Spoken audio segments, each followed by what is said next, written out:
자, 말씀 봅시다. 창세기 15장 12절로부터 마지막 절까지 우리 영은 자매님 한번 읽어봅시다. 해가 질 때 아브라함이 깊은 잠에 빠졌는데 보라, 큰 흑암의 공포가 그에게 내리더라. 주께서 아브라함에게 말씀하시기를 너는 분명히 알지니 내 씨가 자기 땅이 아닌 곳에서 타국인이 되어 그들을 섬길 것이요 그들이 400년 동안 내 자손을 괴롭게 하겠고 그들이 섬길 그 민족을 내가 또한 심판하리니 그 후에 그들이 큰 재물을 가지고 나오리라. 너는 평안히 내 조상들에게로 갈 것이며 너는 충분히 늙은 나이에 장사될 것이라. 그러나 4대 만에 그들이 이곳으로 다시 돌아오리니 이는 아모리인들의 죄악이 아직 다 차지 않았습니다 하시니라. 해가 져서 어두웠는데 연기 나는 가마가 보이며 불타는 등이 쪼갠 고기 사이로 지나더라. 그날에 주께서 아브라함에게 언약을 세워 말씀하시기를 내가 이 땅을 이집트 강에서부터 큰 강 유브라데스까지 내 씨에게 주었으니 케닌들과 그리스인들과 감몬인들과 히딘들과 프리스인들과 르파인들과 아모리인들과 가나인들과 기르가스인들과 여부스인들의 땅이니라 하신다.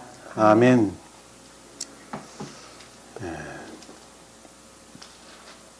지금 창세기를 공부를 지금 하고 있죠. 그러니까 11장까지는 우리가 예전에 공부를 했었는데 수메르 지방에 내려온 신화였다 이렇게 제가 공부를 말씀을 드렸어요. 신화임에도 불구하고 그것은 주님으로 말미암았던 것이다. 이렇게 신화라는 말의 뜻이 없는 것이 만들어진 것이 아니라 구전으로 내려왔던 것들을 모세가 기록을 했다는 내용도 제가 설명을 드렸죠. 그리고 12장부터는 이제 한 사람의 거듭남, 그리고 중생에 관해서 지금 설명을 하고 있는데, 아브라함으로 일컫는 천적인 사람과, 그리고 이삭으로 일컫는 영적인 사람과, 그리고 야곱으로 일컫는 자연적인 사람, 이 세 사람의 측면에서 중생의 과정, 거듭남의 과정을 우리에게 설명을 지금 해주고 있습니다.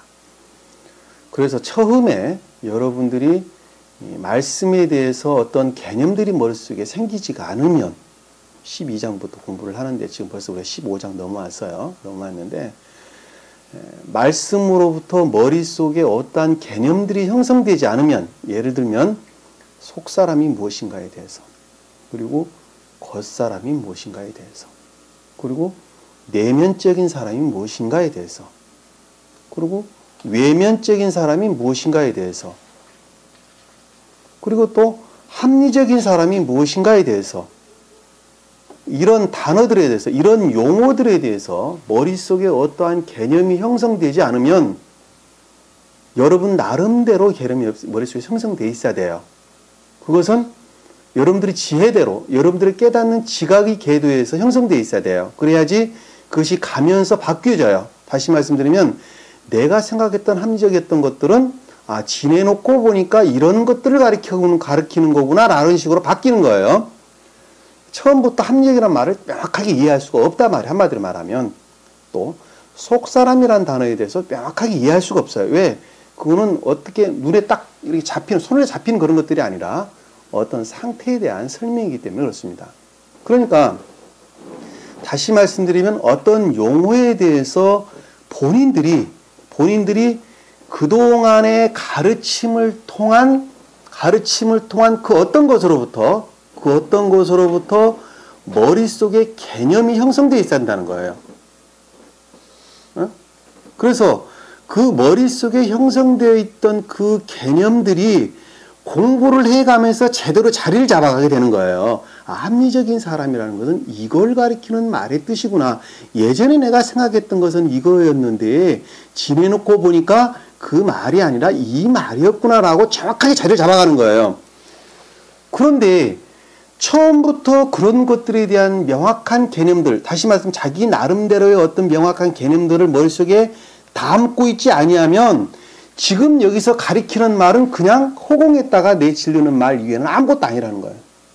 어떠한 말도 이해할 수가 없어요. 더더군다나 뒤로 넘어가면 더해요. 이제 16장에 넘어가면 아주 더해요. 그래서 내가 누누이 설명을 하는 거예요. 속사람이 무엇이다. 그리고 겉사람이 무엇이다. 내면적인 사람이 무엇이다. 내면적인 합리적이라는 것이 뭘 가리킨다. 늘 설명을 제가 그래서 하는 거예요. 그러니까는 그런 것들에 대해서 어떤 상태라는 측면에서 머릿속에다가 정리를 하고 있어야 돼요. 머릿속에 정리를 하고 있어야 돼요. 그래야지 앞으로 공부를 할 때 여러분들이 그 말에 대해서 이해를 할 수가 있어요. 이해를 할 수 있어요. 만약에 그와 같은 것들이 어렴풋이나마 머릿속에 정리가 되어 있지 않는다면 여기 앉아있는 것 그 자체가 아마 괴로울 거예요. 힘드실 거예요. 왜? 무슨 말인지 아무것도 못 알아듣기 때문에 그렇습니다.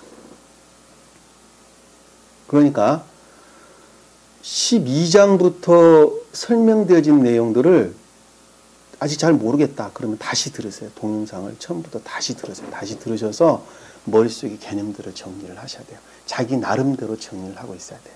그러면은 나중에 여러분들이 이해력에 맞는 설명이 되는 거예요. 아시겠죠? 왜? 자기 상태라는 측면에서 어떤 말씀을 깨닫고 이해하기 때문에 그렇습니다. 그러니까 지금 여러분들이 배우고 있는 것도 똑같아요. 지금 배우고 있는 것도. 16장으로 넘어가면 더 어려워져요. 내용이 더 어려워지니까 제가 늘 말씀을 드리지만 어떤 개념이 나오게 되면 그것에 대해서 좀 더 명확하게 여러분들이 이해를 하려고 노력을 하셔야 돼요. 그냥 얼버물고 넘어가서는 안 된다는 거예요. 아시겠죠? 자, 속사람이 있다. 그리고 겉사람이 있다. 자, 속사람은 주님이 계신 곳을 가리키는 말씀의 뜻이다. 속사람은 주님 자신을 일컫는 말씀의 뜻입니다. 여기서는 지금 2000년 전에 오셨던 예수 그리스도 그분을 지칭해서 지금 주님 이렇게 설명을 드렸는데 그 주님은 속사람은 주님 자신을 일컫는 말씀의 뜻이라는 것. 다시 말씀드리면 존재되시는 신령 사랑과 지혜로서 존재되시는 그분 자신을 가리키는 말씀의 뜻인데 그분은 나면서부터 그 자신에 속한 것. 주님이 마리아로부터 육체 가운데 이 땅에 나오면서 속사람 그 자신을 가지고 나오셨어요. 그래서 그것을 여기서는 지금 주님이 그 속사람을 가리키는데 여기서는 지금 주님이란 말로 설명돼서 주란 말로 설명돼서 주 하나님 이런 말로 설명돼서 지금 나오는 것을 우리가 잘 볼 수가 있습니다. 그리고 아브라함은 모계적 인성을 갖고 나온 사람이에요. 그러니까 달라요. 소위 말하면 주 하나님으로 일컫는 사랑과 신령 사랑과 지혜로서 주님을 일컫는 말씀의 뜻과 아브라함도 똑같이 주님을 가리키는 말씀의 뜻인데 이 아브라함은 모계적 인성을 담고 있는 주님이에요. 소위 말하면 무슨 말인지 아셨죠? 그러니까는 그 모계적 인성을 담고 있는 다시 말씀드리면 한 인간과 별반 다를 것 없는 생명이라는 차원에서 보면 한 인간과 별반 다를 것 없는 인간의 속성들을 그대로 갖고 있는 주님이에요. 그래서 그분을 가리켜서 어린 시절의 주님이다. 예수 그리스도다라는 말로 지금 설명이 되고 있는 거예요. 아시겠죠? 그 말씀의 뜻을. 그러니까는 인간의 속성을 담고 있는 어린 시절의 주님이 누구를 찾아서 누구와 결합을 하려고 지금 전진해 가느냐 하면 마리아로부터 물려받았던 모계적 인성을 떨쳐버리고 다시 말하면 인성에 속한 것들을 떨쳐버리고 신성, 속사람에 계신 주 하나님, 신령사랑이라고 일컫는 또는 지혜라고 일컫는 그 신성과 다시 말씀드리면 존재되신 분과 결합을 위해서 하나가 되기 위해서 합일되기 위해서 유니온되기 위해서 전진해가는 과정을 우리에게 지금 보여주고 있는 말씀이 12장 이하로부터 지금 설명이 되고 있다는 걸 우리가 잘 알 수 있습니다. 그 과정에 지금 15절에 나왔는데 15장이 나왔는데 이 15장에서는 뭐를 설명하고 있냐면 겉사람에 속한 속성들이 다시 말하면 겉사람에 속한 모든 것들이 외현적 선과 진리로부터 다 취하게 됐죠. 그런 것들을 갖다가 주님으로 말미암아 다시 말해 속사람으로 말미암아 겉사람에 있는 것들을 어떻게 됐어요? 수종드는 상태로 바뀐 바뀐 겉사람에 속한 상태예요. 다시 말씀드리면 그 말을 바꾸고 말하면 다마스쿠스라고 일컫는 엘리에셀이 속사람에 속한 의지에 속한 다시 말씀은 의지에 속한 것들을 차지하고 있는 상태, 외적인 교회의 상태 이렇게 다른 말로 설명하면 그 뜻이에요. 그러니까 외적인 교회의 상태라는 것은 내적인 것들을 우러르는 상태에 있으나 그럼에도 불구하고 모계적 인생에 속한 상태들이 그대로 잔존해 있는 상태를 가리킨다. 이렇게 설명해 볼 수가 있어요. 아시겠죠? 그러니까 외적인 교회에 속한 상태들이 내 마음속에 잔재해 있는 모계적 인성으로부터 비롯된 악과 거짓들이 잔존해 있는 상태, 잔존해 있는 그 상태가 외적인 교회 상태라고 설명해 볼 수 있어요. 그러니까 여기서 지금 아브라함이 주님을 향해서 지금 말씀을 하고 있는 거예요. 주님을 향해서. 다시 말씀드리면 본인 스스로가 주님 자신 스스로가 속사람으로부터 지금 지각을 하고 있다. 이 말씀을 갖다가 주의 말씀이 환상 중에 아브라함에게 하여 말씀하시기를 이렇게 설명하고 있어요. 지금 15장 1절에 주님 자신 스스로로부터 극내적인 속사람 안에 계신 주님으로 말미암아 생각을 했어요. 자, 내가 이 세상에 관한 여러 가지 것들을 생각을 하는데 하나는 외적인 것들로부터 생각하는 방법이 있고 하나는 주님으로부터 생각하는 내적인 것으로부터 생각하는 것들이 있어요. 그러겠죠. 자, 겉사람으로 생각하는 이번에 내가 조금 은행에서 융자라도 좀 받아가지고 저쪽에 아파트가 좀 시세보다 한 2억 정도 싸게 나왔다 하는데 그걸 살까? 그 마음 어디로부터 시작됐어요? 겉사람으로부터 세상 타면 그걸 사놓으면 앞으로 한 3, 4년만 있으면 뻥튀기가 된다는데 하나 살까? 라는 마음은 겉사람으로부터 비롯된다는 걸 우리가 잘 알 수 있어요. 그렇죠? 근데 나 한 사람이 생각을 하기를 또 하나는 속마음으로 생각, 야, 거기 있는 아파트가 지금 사놓으면 1억이 넘는다는데 아니야. 그것을 내가 살 것이 아니라 차라리 그걸 팔아가지고 그걸 팔아서 조그만 데로 이사를 가고 그 돈을 가지고 주님 나라를 위해서 뭔가 쓸 수 있는 방법이 없을까? 아니면 선용으로 도구로 사용할 수 있는 방법이 없을까?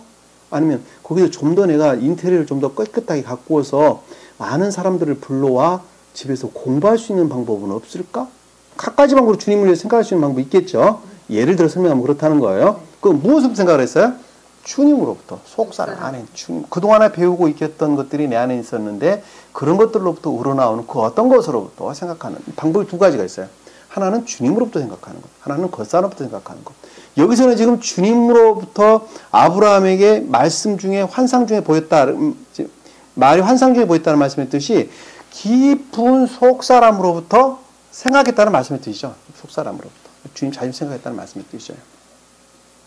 그래서 주님께서 그 속사람, 깊은 속사람으로부터 아직까지 겉사람에 속한 속성들을 그대로 가지고 있는 아브라함에게 약속을 하기를, 자, 외적인 교회에 속한 사람에게, 외적인 교회의 상태에게 약속을 하기를 뭐라고 약속을 했느냐? 우리 봤죠? 뭐라고 약속했어요? 5절에 보니까 하늘을 쳐다보고 별을 셀 수 있으면 그 별을 세어보라. 자, 셀 수 없다는 말씀의 뜻이죠. 하늘은 천계를 가리키는 말씀의 뜻이다. 그래서 선에 관한, 교회에 속한 것들, 또는 선에 관한 진리에 관한 것들, 별은 그것들을 깨닫고 이해하는 지혜 또는 지식들을 가리키는 말씀의 뜻이죠. 지식이란 말보다는 지혜란 말로 우리가 설명해야 됩니다. 왜냐하면 천적인 교회에 관한 설명을 하고 있는 것이기 때문에 그렇습니다. 그러니까는 선에 관한 진리에 관한 지혜로 충만한 상태를 일컫는다는 것을 알 수가 있어요. 다시 말씀드리면 교회에 속한 것들의 증대, 선의 증대를 일컫는다는 것, 또는 진리의 번성, 또는 선의 증대를 일컫는다는 것을 알 수 있어요. 근데 그것이 무엇으로부터 된다고 그랬어요? 내 씨가 이와 같을 것이다. 이렇게 설명하고 있어요. 내 씨가. 다시 말씀드리면 무엇으로부터? 사랑을 믿는, 사랑을 본질로 믿는, 사람을 근본적으로 우러르는 믿음으로부터. 믿음으로부터. 다시 말씀드리면 말씀을 믿는 믿음으로부터 뭐를? 선을 우러르는 말씀을 믿는 믿음으로부터 교회에 속한 사랑과 선에 관한 지혜로 충만한 상태가 될 것이다. 주님 자신 입장에서는 뭘 가리키는 말씀 뜻이에요? 인성과 심성의 합의를 가리키는 말씀의 뜻이라는 걸 잘 알 수 있어요. 너는 반드시 영화가 될 것이고, 주님 자신 스스로부터 나 자신은 반드시 앞으로 영화가 될 것이고, 다시 말씀드리면 존재되신 분과 합의를 될 것이고, 그것으로부터 많은 인류들을, 수많은 인류들을, 어떤 사람들을, 선을 우르는 믿음에 속한 수많은 사람들을 구원을 할 것이다 라는 말씀의 뜻이에요. 이스라엘 백성들 가리키는 말이 아니라는 거 아시겠죠? 여기서 자손이라는 말은 시드라는 말, 영어로는 시드, 히브리어는 제라라는 단어다. 제라. 씨를 가리키는 열매, 씨앗, 그 씨앗을 가리키는 낱말의 뜻이에요. 이해가 되시죠? 그래서 그 증표로 보여줬는데 그 증표가 뭐냐 그랬더니, 그러면 나에게 보여달라. 그 증표가 뭡니까? 그랬더니 천적인 교회를 이루는 방법을 설명을 해 주기를 주님께서 3년 된 뭐였어요? 3년 된 암소와, 그리고 3년 된 암염소와, 그리고 3년 된 순양과, 그리고 산비둘과 집비둘기를 어떻게 했어요? 취하라. 그래서 취하라. 그것을 선을 우러르는 믿음으로부터 고와 같은 것들, 암소, 암염소, 암양, 산비둘기, 집비둘기에 관한 것들을 너희 안에 충만하게 채워라 그랬어요. 네? 그렇죠? 그러니까 여기서 말하는 암소가 뭐였어요? 천적인 자연적인 선을, 그리고 암염소는 천적인 영적인 선들을, 그리고 양은 영적인 청적인 것들을, 그리고 산비둘기와 집비둘기는 외적인 영적인 것들과 내적인 영적인 것들을, 영적인 것들이라는 것은 선에 관한, 진리에 관한 것, 그 이상 이해할 말하는 것 아무것도 아닙니다. 다시 말씀드리면 진리로부터 선 안에 사랑에 속한, 인애에 속한 선 가운데 충만한 상태에 있어야 된다는 것. 모든 것들을 그것을 우러러야 한다는 말이에요. 너희 삶 자체가. 그것이 지금 여기서 말하는 어떤 거예요? 소위 말하면 하늘의 별처럼 충만한 상태가 되는 거예요. 그 말이니까 하늘의 별과 같이 별을 셀 수 있으면 세어봐라 라는 말씀의 뜻이 선의 징대를 가리키는 말씀의 뜻인데, 그 말씀이 지금 여기서 보면 뭐였어요? 아래 내려서 보니까 3년 된 암소, 암염소, 암양, 산비둘기, 집비둘기라 이렇게 말씀의 뜻이에요. 그것이 하늘에 있는 별이에요. 하늘에 있는 별. 쉽게 말하면 별이에요. 같은 거예요. 같은 거. 그랬더니 그 밑에 보니까 뭐라 그랬어요? 쪼개서 놨다 그랬죠? 그가 이 모든 것을 가지고 와서 그 가운데를 쪼개서 서로 마주대했다라는 말씀 뜻이 뭐였어요? 그것은 주님으로부터 대응 관계에 있었다. 다 주님으로 말미암았다는 말씀의 뜻이죠.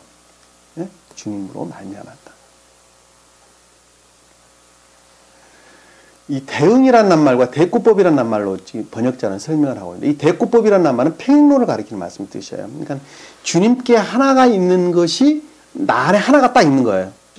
그 서로 1대1로 대응 관계에 있는 것을 가리켜서 대꾸법이라는 말로 평행론이라는 낱말 뜻입니다. 평행론. 대응이라는 것은 주님으로 말미암아 내 안에 생긴 것을 가리키는 말씀의 뜻이에요. 좀 범위가 넓어요. 그래서 코레스폰던스라는 말씀입니다. 대응이라는 말은. 그리고 평행론이라는 말은 퍼렐리리즘이라는 말이죠. 평행론. 하나가 있어서 하나가 있는 거. 서로. 그러니까 서로 마주보면 왔다는 말씀의 뜻은 천적인 교회를 이루고 있는 사람인데, 그 사람은 주님께 하나가 있는 것이 내 안에 하나 있는 거예요. 그리고 영적인 사람은 그것과 관한 대응의 관계에 있는 것을 가리키는 말씀의 뜻입니다. 대응의 관계. 이 대응이라는 말 범위가 좀 넓다 그랬어요. 그러니까는 주님으로 말미암아 내 안에 생긴 그 어떠한 것들을 가리키는 말씀의 뜻이에요. 구분이 되시죠? 굳이 구분을 안 하셔도 됩니다. 그러나 좀 더 깊게 보면 그런 뜻이라는 걸 우리가 잘 알 수가 있습니다. 그런데 새들은 쪼개지 아니하였다 그랬죠? 새들은 쪼개지 아니하였다는 말씀의 뜻은 이 새라는 말은 앞에서 산비둘기, 집비둘기가 가리키는 말이 아니라 그랬어요. 그 말이 아니라 자연적인 것들을 가리키는 말씀의 뜻이라 그랬어요. 겉사람에 속한 감관에서 비롯된 것들을 가리킨다 이렇게 설명이 됐어요. 새라는 말이. 그래서 그 단어가 다른 단어다. 페게르란 단어를, 페게르가 아니라 차파르란 단어를 쓴다. 차파르란 단어. 그러니까 감관으로부터 비롯된 어떤 추론 같은 것들을 가리키는 말씀의 뜻입니다. 그럼에도 불구하고 그것들이 교회를 이룰 수 있는 소지 것들을 가리키는 말씀의 뜻이라 그랬죠. 그래서 새는 쪼개지 않았다. 그것들에는 그것 자체로서는 대응이 없다. 전 시간에 배웠던 것들 여러분들은 참고를 해주시길 바랍니다. 자, 오늘 보니까, 오늘 11장에 넘어옵니다.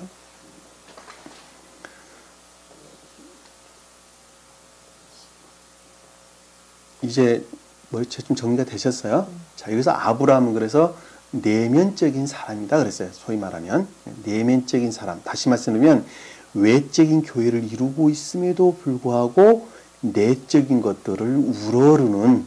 자, 그것을 갖다 내면적인 사람이다 이렇게 설명됐어요. 아셨죠? 외면적인 사람은 뭐예요? 외면적인 사람. 외면적인 사람. 겉사람에 속한 외면적인 사람이다. 겉사람에 속한 내면적인 사람이다. 이게 무슨 뜻이에요? 그럼? 겉사람에 속한 내면적인 사람이다. 겉사람에 속한 외면적인 사람이다. 이 용어들 잊어버리면 안 돼요. 겉사람에 속한 내면적인 사람은 롯. 왜냐면 아브라함의 형제니까. 그렇죠. 그 말씀도 맞는 말입니다. 겉사람에 속한 내면적이라는 사람이라는 것은 감관적인 것들에 머물러 있음에도 불구하고 내적인 것들을 우러르는 사람. 내적인 것들이 무엇인가 합리적인 것들을 갖고 싶어하는 사람. 아시겠어요? 합리적인 어떤 판단을 하려고 노력하는 사람. 겉사람에 속한 내면적인 사람이다. 겉사람에 속한 외면적이라는 사람은 겉사람에 속한 외면적인 사람은 뭐예요? 겉사람에 속한 외면적인 사람 그냥 믿음이 없는 전혀 자연주의자. 자연주의. 눈으로 오관에 의해서 느껴지는 것 이외에는 어느 것도 믿지 않냐고 그것들을 추구하고 따라서 사는 사람들. 철학자들이 대부분 다 그런 사람들이라는 걸 알 수 있어요. 아셨죠? 그들은 감관으로부터 내적인 것들을 추론을 하게 되죠. 철학자들은. 그러니까 자연주의자들 뭐 이런 말로 설명드릴 수 있습니다. 그들은 절대 내면적인 것들을 시인하지 않습니다. 철저하게 눈으로 보고 손으로 만지고 오관에 의해서 느껴지는 것만 진리라고 믿는 사람들을 가리키는 말씀의 뜻입니다. 그리고 그것들이 만약에 내적인 것들을 생각을 한다면 그것으로부터 내면적인 것들을 추론을 하는 자들을 가리키는 말씀의 뜻입니다. 그것들이 좀 겉사람에 속한 외면적인 사람이다. 그런 사람들이 겉사람에 속한 외면적인 것들로부터 내면적인 것들을 추론하는 자들이 철학자들이에요.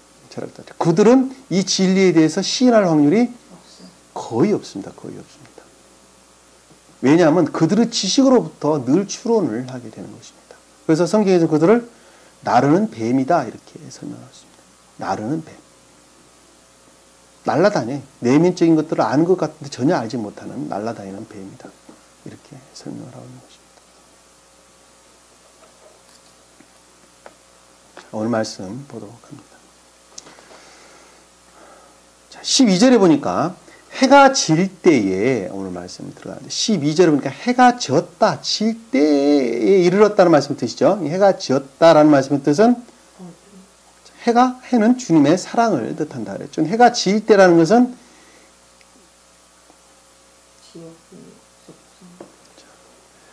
교회의 종말의 때에 이르렀다는 말씀이죠. 교회의 종말의 때에. 교회의 종말의 때에. 한 사람이 교회의 종말의 때라고 하는 것은 한 사람을 가리키는, 적용이라는 측면에 보면 유대교를 일컫는 말씀의 뜻입니다.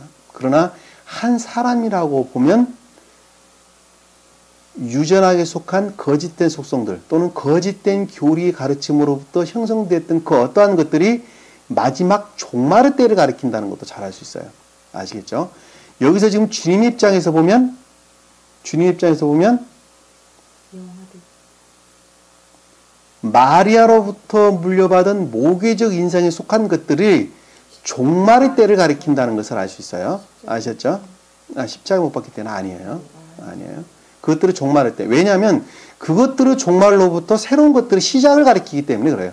항상 먼저 것들의 종말은 새로운 것들의 시작을 가리키는 말씀입니다.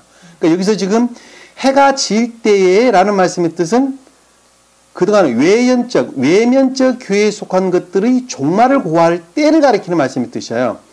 이것을 상황이라는 측면으로 적용을 하게 되면 유대교회를 일컫는다는 것도 잘 알 수 있어요. 야곱 후손들로 일컬어지는 유대교회를 가리킨다는 것도 잘 알 수 있어요. 그것은 좀 지내면서 설명을 하도록 하겠습니다.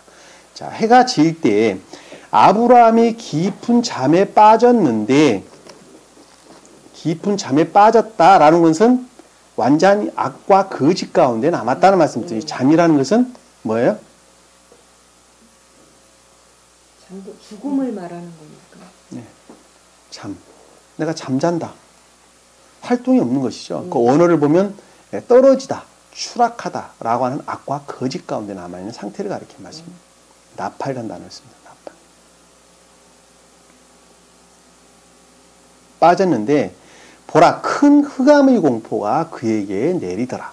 자, 흑암이라는 것은 큰이다는 것은 완전히 지독한 거짓과 악 가운데 빠져 있는 상태를 가리킵니다. 다시 말씀드리면 선한 것들이 주님에 속한 것들이 없는 것만큼 그 자는 거짓과 악 가운데 있는 것이죠. 네. 주님에 속한 것들이 결합되어 있는 것만큼 그 자는 선에 속한 자가 되는 것이죠. 그리고 주님에 속한 것들이 결합되어 있는 것만큼 덜 어둠 가운데 있는 것이죠. 네. 그러니까 여기서 지금 큰 흑암이라고 말씀하는 것은 주님에 속한 것들이 거의 없는, 완전히 없는, 완전한 극심한 거짓과 공포를 일컫는 악 가운데 남아있는 상태를 가리킵니다. 악 가운데. 흑암이라는 말은 어두움, 암흑이라는 뜻입니다. 하세크. 공포라는 말은 놀라게 하다는 말에서 유리신 무시무시한 이런 뜻을 담고 있는 단어입니다. 공포, 놀람, 곧 악의 측면에서 설명하고 있는 것을 잘 알 수가 있습니다. 그러니까는 종전교회의 멸망의 상태를 지금 가리킨다는 것 잘 알 수 있어요. 나 하나 개인으로 보면 유전하게 속한 속성들이 완전히 멸망되어져 가는 직전의 상태인 것을 우리는 잘 알 수가 있습니다. 이건 우리 계시록 공부하면서 잘 봤었어요. 이런 것들은. 13절을 보니까 주께서 아브라함에게 말씀하시기를 자 그와 같은 상태로부터 주님께서 지각을 했어요. 내적인 것으로부터 지각을 한 거예요. 주께서 말씀하셨다라는 말씀의 뜻은 속 사람으로부터 지금 주님께서 지각, 여러분들 안에 어떠한 것들이 형성이 돼 있어야 돼요. 지금 머릿속에. 상태라는 측면에서 형성이 돼 있어야 돼요. 그래야지 말씀 흐름을 쭉 이해를 할 수가 있어요. 아시겠죠? 다른 사람 생각하지 마시고 여러분 자신에게 비유해서 여러분 자신을 스스로 생각해 보면은 그 말을 좀 더 바르게 이해할 수가 있습니다. 자, 주께서 아브라함에게 말씀하기를 자, 속 사람으로부터 주님 자신으로부터 스스로 지각하기를 이해하기를 깨닫기를 생각하기를 뭐 이런 말로 설명해 볼 수가 있죠. 너는 분명히 알지니 내 씨가 자기 땅이 아닌 곳에서 타국인이 되어 그들을 섬길 것이오. 자, 너는 분명히 안다라는 말씀의 뜻은 확실하다는 말씀의 뜻이죠. 확실하다. 분명히 안다는 것은 그렇게 되는 것이 확실할 것이다라는 말씀의 뜻이죠. 어떤 자가? 극심한 흑암에 속하고 공포에 속한 자들. 다시 말씀드리면 교회에 속한 것들이 아무것도 없는 자들. 그 자들 가리키는 말씀의 뜻이에요. 우리가 다 그런 사람들이었어요. 우리가 그런 사람들이었어요. 이 적용이라는 측면은 유대교회를 일컫는다. 그러나 한 사람 개인으로 보면 나 자신을 가리키는 말씀의 뜻이에요. 예. 교회에 속한 것들, 주님에 속한 것들이 아무것도 없는 나 하나 개인을 가리키는 말씀의 뜻이라는 것도 우리가 쉽게 이해해 볼 수가 있다는 것. 아셨죠? 자, 내 씨가 자 너는 분명히 알지니 내 씨가 자기 땅이 아닌 곳, 내 씨라고 하는 낱말의 뜻은 여기서 믿음을 가리키는, 제라라고 하는 믿음을 가리키는 말씀. 이게 자손을 일컫는, 후손을 가리키는 말의 뜻이 아니라는 것. 아시겠죠? 근데 이것을 지금 상황이라는 적용의 측면에서 보면 이스라엘 민족들을 가리키는 말씀의 뜻이죠. 그러나 이것을 상태라는 측면에서 보면 믿음을 가리키는 말씀의 뜻이라는 건 믿음을 가리키는 말씀의 뜻이에요. 아시겠어요? 그러니까 여기서 지금 내 시가 다시 말씀드리면 믿음이 자기 땅이 아닌 곳, 자기 땅은 가나안 땅을 가리키는 말씀의 뜻이죠. 교회에 속한 것들이 아닌 것, 네가 갖고 있는 믿음이라고 하는 그 믿음이 자기 땅이 아닌 곳, 다시 말씀드리면 가나안 땅이 아닌 곳에서 타격이 된다라는 말씀의 뜻은 교회에 속한 것들이 아닌 다른 것들 어떻게 된다고요? 섬긴다. 선을 우르는 믿음이 아니라 세상을 우르는 믿음으로 바뀐다는 말씀입니다. 바꿔 말하면 그 뜻이에요. 그렇죠? 자, 가나안 땅은 교회를 에레츠라고 하는 말을 쓰는데 땅이라는 말은 히브리어로 가나안 땅은 이거 땅이라는 건 가나안 땅을 가리키는 천계에 속한 것 또는 교회에 속한 것 또 주님 자신을 일컫는 교회를 가리키는 말씀의 뜻이라는 것. 근데 그 땅을 그곳을 어디 눈에 잘 안 보여가지고 그 땅이 아닌 곳에서 타군이 된다는 말씀의 뜻은 그 믿는 믿음이 교회에 속한 것들을 우르는 것이 아니라 세상 탐욕, 정욕, 이기심, 세상 것들을 우른다는 말씀의 뜻이죠. 우른다. 그들을 섬길 것이요 라는 말씀의 뜻이에요. 다시 말씀드리면 교회에 속한 자들이 아까 설명드렸던 것처럼 세상을 우르는 방법으로 바뀐다는 말씀의 뜻이죠. 지금 요즘 교회가 그런 모습인 것을 우리는 잘 알 수가 있습니다. 요즘 믿는 믿음은 교회를 우르는 것이 아니에요. 뭐를 우르고 있어요? 세상을 우르는, 다시 말해서 우상 숭배를 하고 있다는 것을 잘 알 수 있어요. 세상을 우러르고 있어요. 세상을 우러르는 가장 대표적인 것들이 몇 가지만 꼽아볼까요? 우리 오늘 건강검진 받은 우리 박임장님 이야기 해볼게요.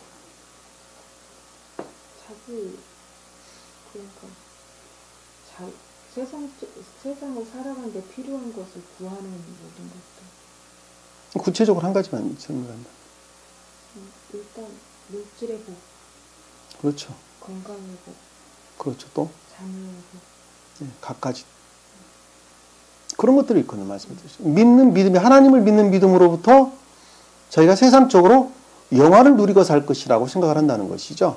건강으로나 물질로나 뭐 어떤 명예로나 뭐 갖가지 방법으로 세상에서 영화를 누리며 살 것이다 라는 것으로 바뀐 것이죠. 그것을 지금 타국인을 섬긴다 이렇게 설명해 주는 것입니다.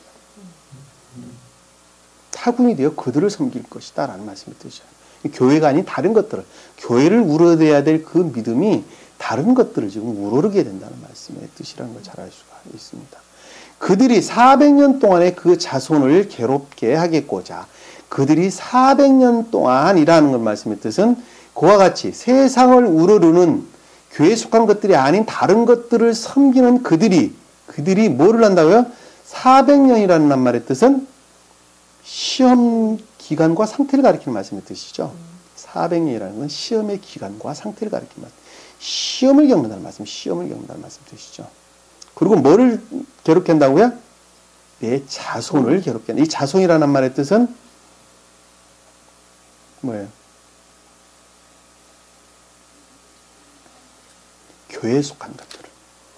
이건 벤을 가리키는, 진리를 가리키는 말이 아니라 그 자신, 그 자체를 일컫는 지시대명사인데 그 어원이 신호, 표적 이런 뜻을 담고 있는 단어입니다.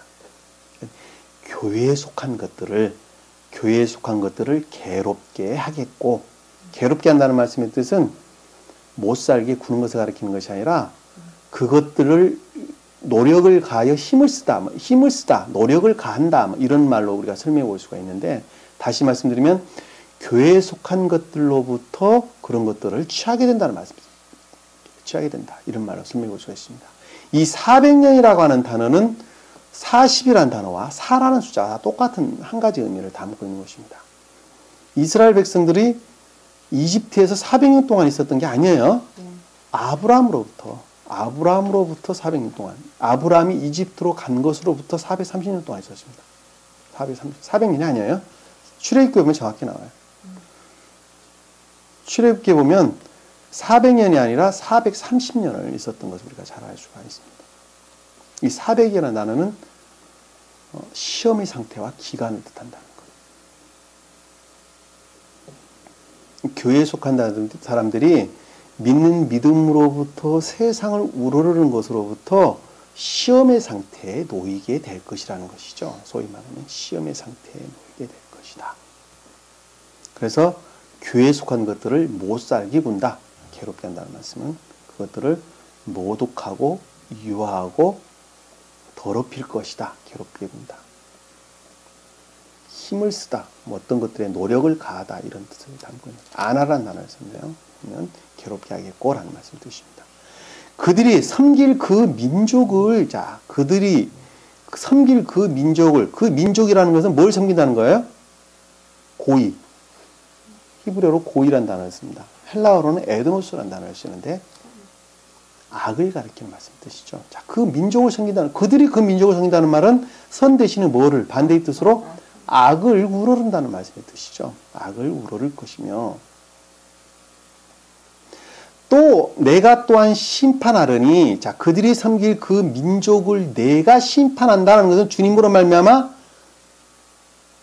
그것들을 멸하고 뺏어온다는 말씀입니다. 심판이란 말은 디라는 말을 쓰는데 싸우다, 경쟁하다, 다투다, 책망하다, 통치하다 이런 뜻입니다. 그러니까는 악을 물리치고 선을 취하겠다는 말씀의 뜻입니다. 누가? 주님 스스로로부터 그것을 하시겠다는 말씀의 뜻입니다. 그래서 내가 그들이 섬길 그 민족을 내가 심판하려니 라는 말씀의 뜻은 그들이 세상을 우러르는데, 세상을 우르는 악 가운데 빠질 터인데 내가 그들을 물리치고 되찾아올 것이다 라는 말씀의 뜻이에요. 아시겠죠? 심판하리니 라는 말씀의 뜻이 그들을 선과 악을 구분짓는다는 말씀의 뜻이 아니라 그들을 멸하겠다는 말이 아니라 그들을 멸하고 다시 되찾아온다는 말씀의 뜻을 심판한다 이렇게 설명하는 것입니다. 그런 후에 그들이, 자, 상태라는 측면에서 보면 그렇게 되찾아온 상태로 바뀐 후에 그들이 큰 재물을 가지고, 자, 선을 우르는 진리에 대한 것들을 가지고, 예? 크다는 말은 선의 측면에서 가돌, 히브리어로 가돌, 강대하다, 높다, 더하다, 중하다, 크다 이런 뜻을 담고 있는 것입니다. 큰 재물이라는 것은 얻는 것들이죠. 얻는 것들. 모아서 얻은 것들. 재산, 부. 다시 말씀드리면 선을 우르는 진리에 관한 지식들 또는 진리들 이런 말로 설명해 볼 수가 있습니다. 큰 재물을 가지고 나오리라. 그렇게 됐죠. 여러분들이 그렇게 됐죠, 지금. 여러분들이 지금 뭘 섬기고 있었어요? 이방인이 됐었죠. 이방인. 타국인이 되어서 어디 가운데 있었어요? 그렇죠. 그들을 섬기는 민족들 가운데, 소위 말하는 악 가운데 있었죠. 악 가운데 있었어요. 그런데 주님께서 어떻게 하셨어요? 주님께서 그들을 스스로 싸우시고 주님이 취하셨죠.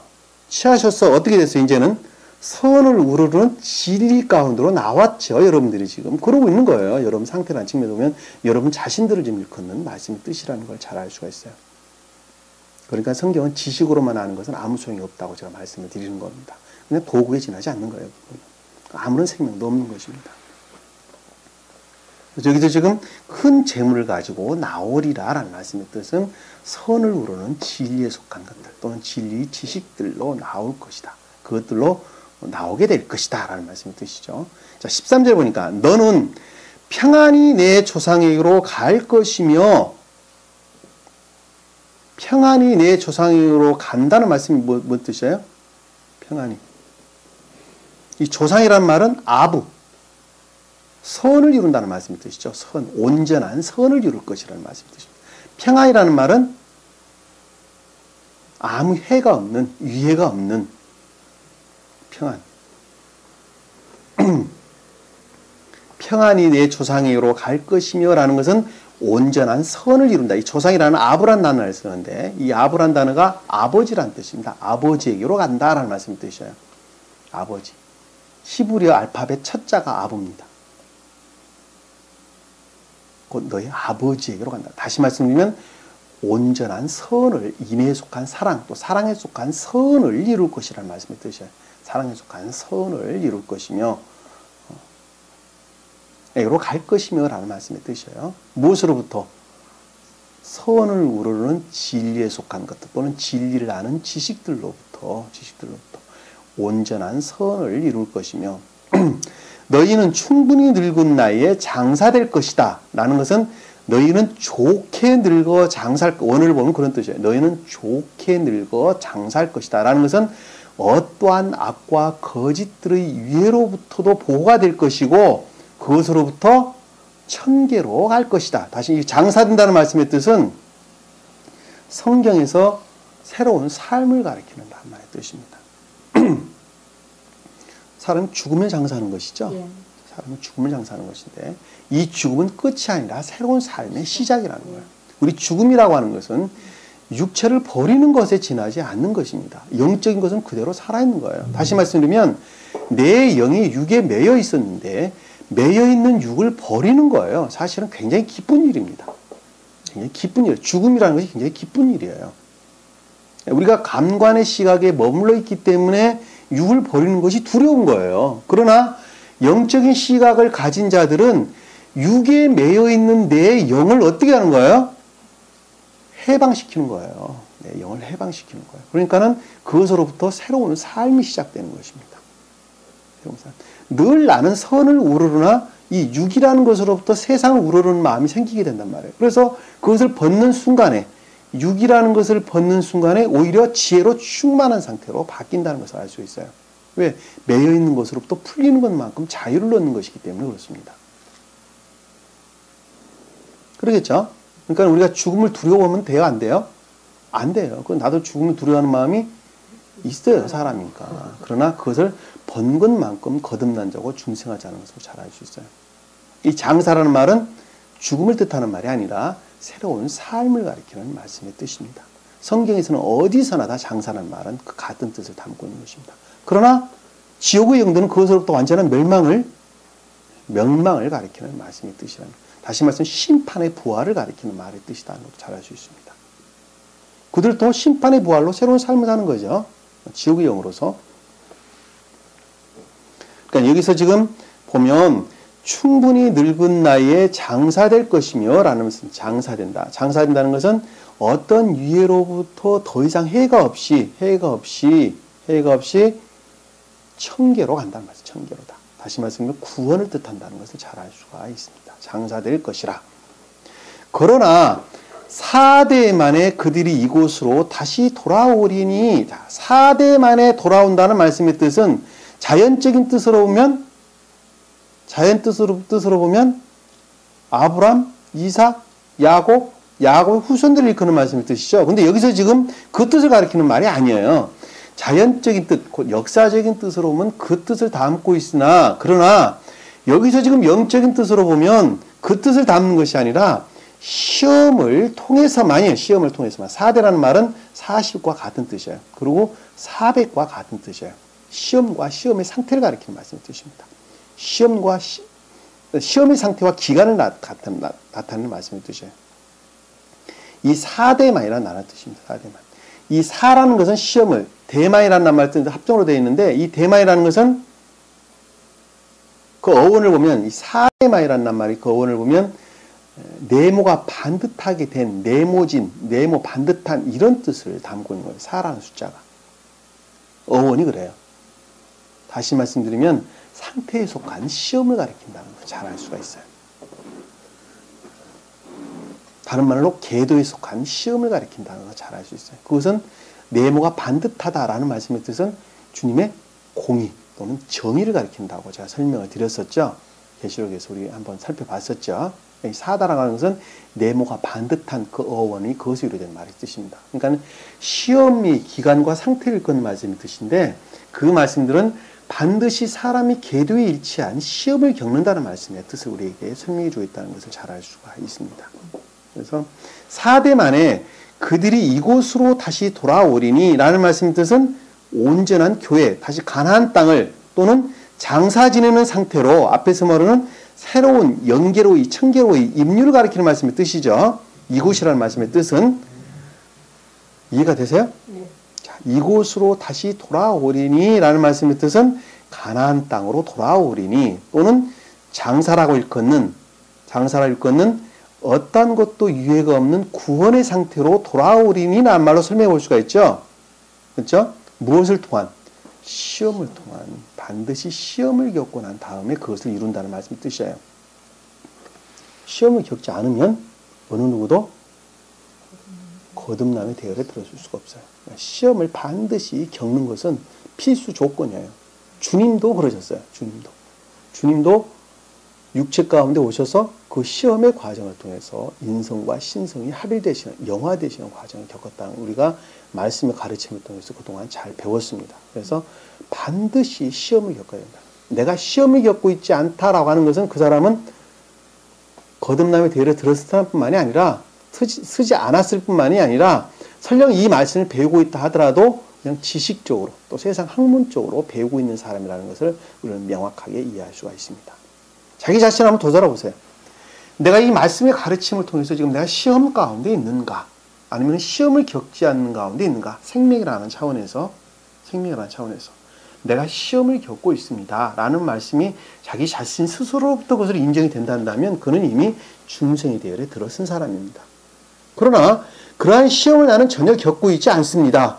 지식적으로 내가 잘 알고 있으나 그러한 시험을 저는 전혀 겪고 있지 않습니다. 라고 하는 말씀의 뜻은 그 사람은 중생하고는 거리가 먼 사람이라는 것을 잘 알 수가 있습니다. 그래서 여기서 4대 만에 그들이 이곳으로 돌아오리리 라는 말씀의 뜻은 반드시 시험이라는 과정을 겪어서 그들이 가나안 땅에 돌아온다는 말씀의 뜻이죠. 가나안 땅에 돌아온다. 다시 말씀드리면 천계를 이룰 것이라는 말씀의 뜻이라는 걸 잘 알 수가 있습니다. 이는 아모리인들의 죄악이 아직까지 다 차지 않았습니다. 자, 아모리인들이라는 것은 뭐야? 그 어원을 보면 에모르라고 하는 산을 가리킨다 그랬죠. 아모리라는 말이 반대의 뜻으로 악을 가리키는 말씀의 뜻입니다. 악이 다 차지 않았다는 말이 무슨 뜻일까요? 악이 다 차지 않았다.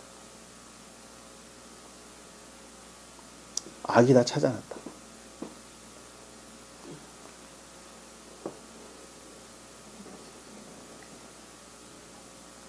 자, 도가지에 항아리에 항아리에 도가지가 얼마예요? 전라도 사투리인가 봅니다. 자, 항아리에 흙탕물을 붓습니다. 근데 이게 다 차지 않았어요. 위에는 맑은 물이 있었어요. 흙탕물을 부으니까 부은 것만큼 선한 것들은 겉으로 벗어나겠죠. 자, 이 차지 않았다는 말씀의 뜻은 아직까지 선에 관한 것들이 남아있다는 말씀의 뜻이죠. 선에 관한 것들이 남아있다. 그러니까는 악에 속한 것들이 완전히 다 멸망당하지 않았다는 말씀. 반대로 뜻이면 그 뜻이에요. 악에 속한 것들이 완전한 멸망이라는 말씀의 뜻은 선에 관한 것들이 아무것도 없는 상태를 일컫는 말씀의 뜻이죠. 이해가 되세요? 네. 자, 이 차지 아니했다라는 말씀의 뜻은 아직까지는 선에 관한 것들이 남아있다는 말씀의 뜻이죠. 반대로 말하면 악에 속한 것들이 완전히 멸망당하지 아니한 상태라는 말씀의 뜻을 잘 알 수가 있어요. 그러니까 이 죄악이 아직 차지 아니하였습니다 라는 말씀이 그러니까 아직까지 중생의 대열에 들어서지 못하고 있다는 말씀의 뜻이죠. 거꾸로 말하면 그 뜻이에요 지금. 그러니까 아모리인들의 죄악이 아직까지 차지 아니하였습니다 하니라. 그렇게 돌아올 텐데 그렇게 가나안 땅을 시험이라는 과정을 통해서 가나안 땅에 천계 곧 교회를 이룰 텐데 그럼에도 불구하고 아직까지는 그것이 시작이 되지 아니하였다 하더라 이 뜻이에요. 바꿔 말하면 그 뜻이에요. 쉽게 풀어서 설명을 하면 그 뜻이에요. 라고 아니라 언제 밑에 보니까 해가 져서 어두웠는데 라는 말씀의 뜻은 해가 져서 어두웠다는 말씀의 뜻은 이제 종말에 어두웠다는 말씀의 뜻은 종말이 됐다는 말씀의 뜻이죠. 이제 네. 교회가 완전히 해가 져서 어두웠는데 해가 져서 어두웠는데 라는 말씀의 뜻은 이제 완전히 종말의 상태로 이르렀다는 말씀의 뜻이죠. 그러니까 다시 말씀드리면 주님 자신을 일컬어 볼 때 모계적 인생에 속한 것들이 이제는 완전히 종말을 고하게 됐다는 말씀의 뜻이죠. 소위 말하면 나 개인으로 보면 거짓된 교리 가르침으로부터 형성되었던 또는 유전학에서 비롯된 갖가지 악에 속한 거짓된 것들이 종말을 고하게 된 상태를 일컫는 말씀의 뜻이라는 걸 잘 알 수 있어요. 해가 져서 어두웠는데 연기 나는 가마가 보이며, 자, 연기가 났다는 것은 거짓들로 충만한 상태를 가리키는 말씀의 뜻이죠. 그 다음에 가마라고 하는 것들은 가마는 정욕에 속한 것들. 정욕. 불 때는 것이 가마죠. 그러니까 정욕에 속한 것들. 그 다음에 불타는이라는 것은 자에 속한 것들을 가리키는 말씀 뜻입니다. 자에서 비롯된 정욕으로 말미암는 자에서 비롯된 정욕들과 탐욕들과 그다음에 선을 파괴하고자 하는 것들은 욕망들이죠. 욕망들과 이 거짓들이 만연되어 있는 상태를 가리킨다는 걸 잘 알 수 있어요. 쪼갠 고기 사이로 지나더라. 불타는 등이 쪼긴 고기 사이로 지나더라. 라는 말씀의 뜻은 그 종말의 상태에서는 주님에 속한 어떠한 쪼개서 마주보게 냈다는 말이 뭔 뜻이었어요? 서로 대응이라 그랬죠. 근데 그 쪼갠 고기 사이로 지나갔다는 말은 뭔 뜻이에요, 그럼? 어떠한 대응도 있지 않다. 없다는 말씀의 뜻입니다. 이것이 교회의 종말의 상태를 가리킨다는 것을 잘 알 수가 있어요. 그래서 그 종말에 관한 것들이 그럼 뭐였느냐, 종말의 상태에 관한 것들이 뭐였느냐라고 하는 것이 지금 19절에서 21절까지 설명되는 내용입니다. 그리고 그것들이 종말이 고하고 난 다음에 18절에 보니까 그 날에 주께서 아브라함께 언약을 세워 말씀하시기를, 자, 그때 주님께서 스스로 지각하기를, 생각하기를, 이제 종말에 속한 것들이 종말을 고했죠. 그러고부터 주님께서 스스로 지각하기, 생각하기를 이 땅을 이집트 강에서부터 큰 강 유프라테스까지 내 씨에게 주었으니 라는 말씀을 드렸어요. 그러고 난 다음에 어떻게 됐어요? 교회에 속한 청적인 것과 영적인 것들의 확장이 이루어졌다는 말씀이 뜻이죠. 자, 여기서 이집트 강이다라고 하는 것은, 물은 강은 진리들이 많이 모여져 있는 영적인 교회 상태를, 이집트는 겉사람에 속한 기억질, 다시 말해서 영적인 것들을 가리킨다는 걸 잘 알 수 있어요. 그리고 유프라테스는 합리적인 것들을 가리키는 말씀의 뜻인데, 여기서 큰이라는 말이 앞에 붙었어요. 천적인 합리적인 것들, 다시 말씀드리면 천적인 것들을 가리킨다는 걸 잘 알 수 있어요. 그래서 이집트 강에서 큰 강 유프라테스 강까지 주겠다라는 말씀의 뜻이 천적인 것과 또는 영적인 것들로 충만한, 다시 말해서 그것들의 확장을 가리킨다는 것을 잘 알 수 있어요. 어떨 때 그렇게 된다는 말의 뜻이에요. 쉽게 말하면 어떨 때, 앞에서 말한 어떨 때 그것들이 이루어진다는 말씀이죠. 그렇게 이루어진다는 말씀의 뜻이에요. 악과 거짓들이 완전히 소멸된 상태, 그것들이 종말을 고하게 될 때 그렇게 된다는 말씀의 뜻이에요. 종말이 될 때. 근데 그 악과 거짓들이 무엇이었느냐? 여기서 지금 유프라테스 강은 어디에 있어요? 가나안 땅의 동쪽에 있어요. 동쪽에. 북쪽으로부터 동쪽으로, 가나안 땅 북쪽으로부터 동쪽으로 흐르는 땅입니다. 유프라테스 강과 티그리스 강, 하류에 갈대아 우르 지방이, 수메르 지방이 있습니다. 그래서 거기를 동방 이렇게 이야기해요. 동방. 다시 말하면 성경이 있는 곳, 그 주님 자신이 해가 뜨는 곳을 이렇게 말씀드리죠. 해가 뜨는 곳, 동방 이렇게 설명해 드리는 것입니다. 주님 자신을 거는 말씀이 뜻이에요. 이집트는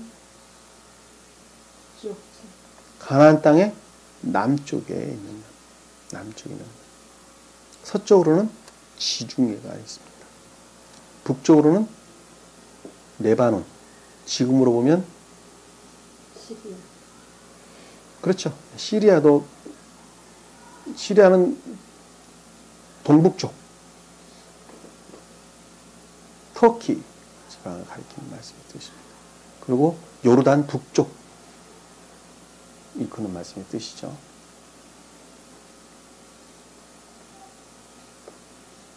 지형에 대해서 좀 여러분들이 좀 기억하고 있으면 공부하기가 좀 훨씬 편합니다. 이것을 지금 위치상으로도 봐도 가나안 땅의 남쪽과 동쪽에 해당되는 모든 것, 교회에 속한 것, 모든 것들을 가리킨다는 걸 잘 알려주세요. 위치상으로 봐도 그렇습니다. 가장 남쪽으로부터 북쪽이 이르는 또는 유프라테스 강이 아까 제가 설명드렸던 것처럼 북쪽으로부터 남쪽으로 흐른다 그랬죠. 그러니까 남쪽과 북쪽, 동방쪽을 다 일컫는 서쪽으로 일컫는 지중해. 이렇게 해서 가나안 땅에 속한 모든 것들을 가리키는, 다시 말씀드리면 천적인 것과 영적인 것들을 확장을 가리킨다는 것을 잘 알 수가 있습니다. 그럼 그런데 가나안 땅에 뭐가 찾아오고 있었느냐? 아까 말했던 종말을 구하는 것들이 밑에 보니까 케닌들과 그리스인들과 캄몬인들과 히딘들과 프리스인들과 르파인들과 아모리인들과 가나인들과 기르가스인들과 여부스인들이 땅이더라 하시다. 그들이 지금 어디를 찾아오고 있었어요?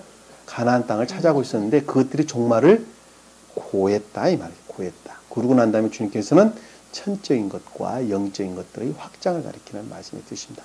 19절 이하에 나오는 이 케닌 족속에서 쭉 나오는 이 족속들은 전부 다 악과 거짓들을 일컫는 말씀의 뜻입니다. 저는 이것을 다 원어를 다 찾아봤습니다만은 이것을 설명을 해드릴까 말까 하는 그런 생각을 갖고 있는데 그냥 대충 우리가 역사적으로 그냥 살펴봤으면 좋겠습니다. 어떤 뜻인가는 대응이라는 개념으로 설명해 볼 수가 있는데 스베덴보리는 이 말씀에 대해서 구체적으로 설명을 좀 안 하고 있어요. 주님이 자미가 임할 때 설명을 하신다고 설명하고 있는데 제가 원어를 보니까 대충 이해는 다 할 수가 있을 것 같습니다.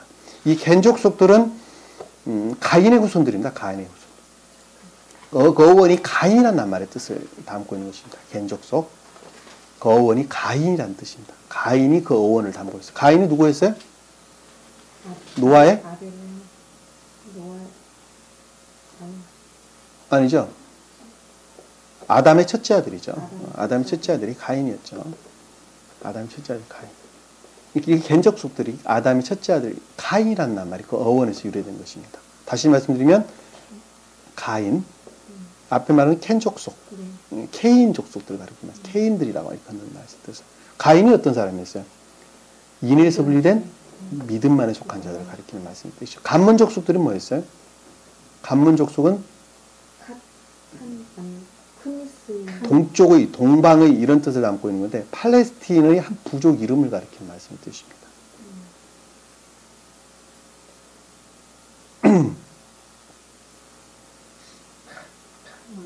네. 그 다음에 그니스족들, 그니스족이 빠졌네요. 보니까 그니스족들은 사냥하다 라는 말씀 뜻으로 이 에돔 사람들을 가리키는 말씀의 뜻입니다. 에돔 사람. 에돔은 에서의 후손들이 에돔 족속들이죠. 그러니까는 에서는 자연적 선을 뜻한다 그랬죠. 선한 뜻에서 반대 뜻으로 악을 가리킨다는 것을 잘 알 수가 있습니다.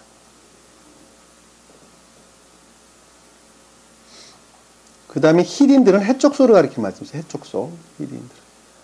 깨다, 부수다, 깨뜨리다는 말에서 유래된 단어입니다. 두려움, 뭐 이런 것을 담고 있는 단어입니다. 그 다음에 브리스인과 르파인이라는 것은 브리스인들은 가나안 족속 중에 하나를 가리키는 말씀의 뜻입니다. 가나안은 뭐, 어떤 사람들이 있어요? 가나안. 노아의 세 아들이 뭐였죠? 함과 셈과 함의 아들이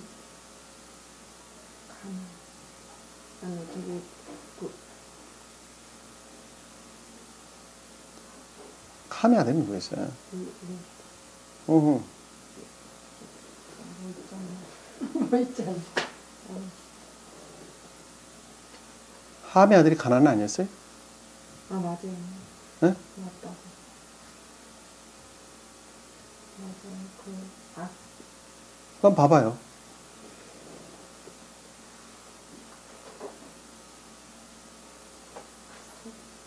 다 맞아요.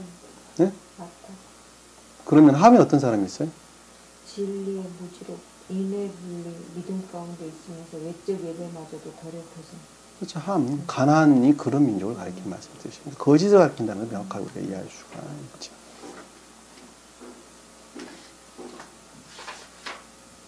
브리스족 속이 그런 사람들이라는 걸 잘 아시죠.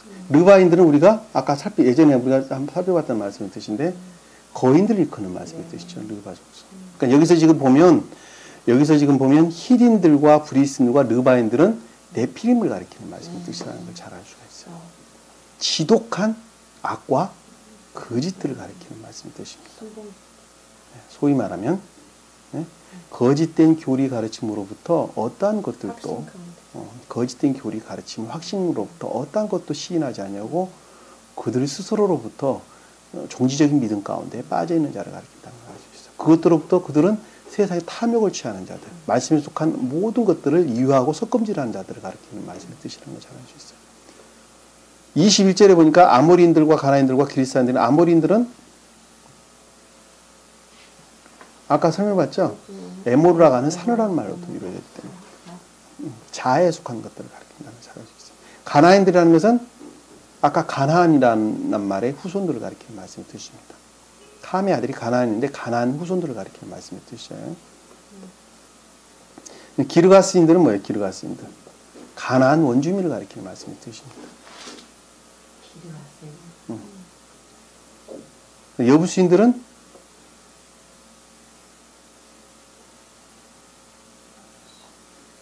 원래 타작 마당, 무슨 뭐 밟힌 곳 이런 뜻인데 짓밟다라는 말을 나눕니다. 교회에 속한 것들을 모독하는 자들 가리키는 말씀의 뜻이라고 잘 알 수 있어요. 이것에 대한 구체적인 설명들은 제가 더 이상 어떻게 드릴 수가 없습니다.